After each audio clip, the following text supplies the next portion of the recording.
चलो ही कॉपी किताब गे छौरी देहिया कलम एगो बना दे हमर हिसाब गे छौरी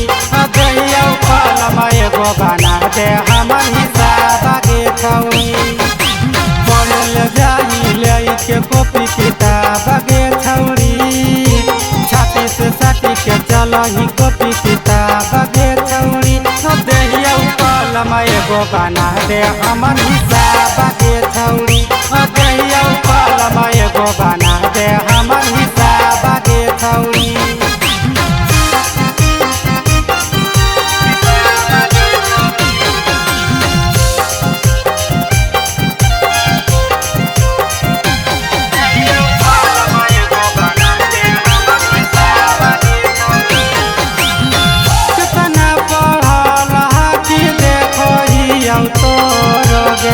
डबल सत कितना हो कई तू जोड़ेंगे कितना पढ़ल हाथी देखो ही अब तोरोगे डबल सत कितना हो कई तू जोड़ेंगे जलद जोड़े समय नहीं बीताओगे छौरी जलद जोड़े समय नहीं बीताओगे छौरी देहिया कलम एगो बना दे हमर हिसाब गे छौरी देहिया कलम एगो बना दे हमर हिसाब गे छौरी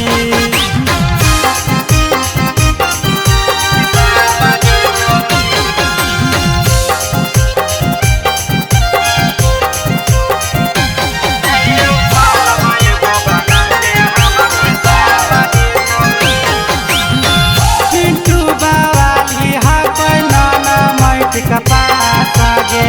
एही से करो कई छोटा मोट हिसाब गे पिंटू बावाली कोई नाना माइट कपास गे एही से करो कई छोटा मोट हिसाब गे कहवा जाही पढ़े तू बताओ गे छौरी कहवा जाही पढ़े तू बताओ गे छौरी देहिया कलम एगो बना दे हमर हिसाब गे छौरी।